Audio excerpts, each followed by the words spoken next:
And once again, throwing the spotlight on the civic negligence and apathy, a pedestrian fell into a drain that was dug by Bengaluru's civic body, the BBMP. Fortunately, in fact, the man who ended up falling inside the well that was dug by the BBMP was rescued by the authorities and was in fact taken to the hospital. And amid the unprecedented rainfall in Bengaluru city, the Outer Ring Road Companies Association have issued an advisory for all its employees to work from home for today and exercise extreme caution if coming to workplace. Remember, this is in terms of the heavy rainfall that has brought the IT city Bengaluru to its knees. You can see how, in fact, the roads are completely inundated, leading to massive traffic snarls on the road. Already, remember, traffic continues to be a very big issue when it comes to the Bengaluru city, and now these rain woes only adding to the misery of the Bengalurians.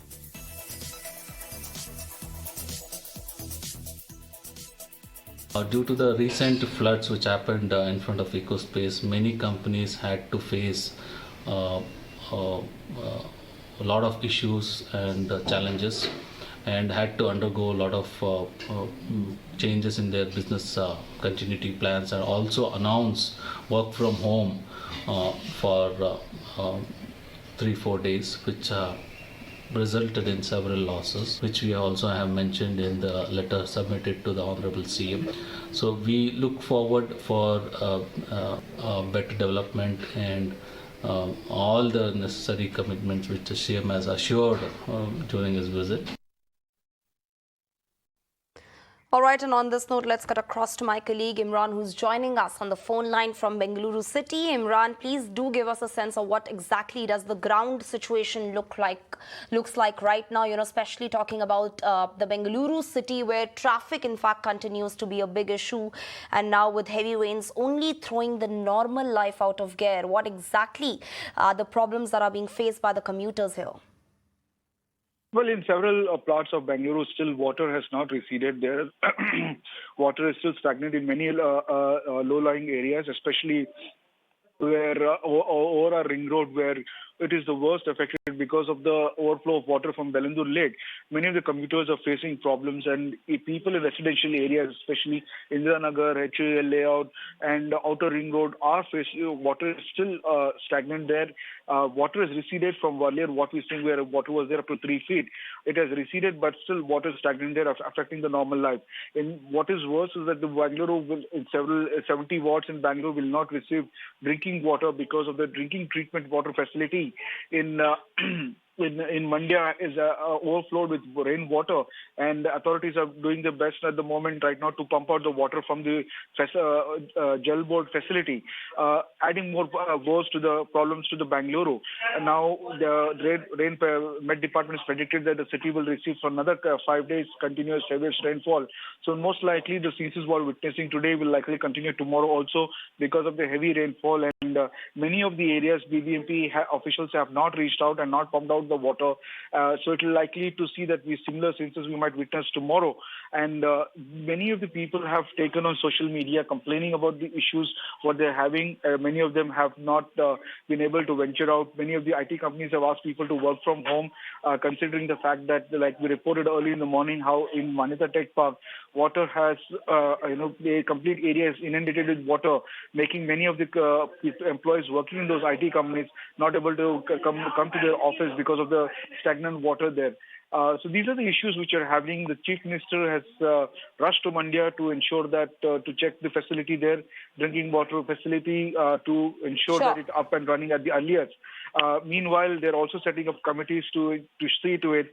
The BBMP has said that 636 building establishments are on a stormwater drain, which are clogging the water there. Hence, you see water on the road. So these establishments will be demolished. But the question is, this is the same repeat of what we've seen last year, and people are questioning whether is they serious about it, or is we're going to witness the same kind of ceases next year too. All right, Imran, thank you so much for joining us with all those details. And now let's also take a quick look at this ground report that is, in fact, done by one of my colleagues, Thoya Jakshi, who's reported in the middle of an inundated road from Bengaluru. Right now, we are here standing here at Bengaluru Outer Ring Road stretch here at Eco Space, which is. This is an ITBT company stretch. You can also see there are huge companies which is being located over here with the high population, whereas for the past few days, due to heavy rains, due to heavy rains, the flood has been becoming a huge impact in this Outer Ring Road. Whereas now that the Outer Ring Road associations had written a letter to the CM of Karnataka to fix all the to have good and proper infrastructure, but then they're also saying that the employees are quitting the jobs because the company is running under loss for the past 4 days, because they are on loss for almost 225 crores, whereas the company, the Outer Ring Road company associations are actually planning to shift the companies, to shift the ITBT companies to the different destinations because of these kind of problems that Bangalore is facing due to the bad infrastructure. And also now that you can see for the last, it's almost more than 15 to 16 hours since the rain has become a huge havoc in the city of Bengaluru. And also you can see how badly the stormwater drain is overflowing. And also the stormwater drain has no support at all, whereas you can see it is very dangerous to the people over here.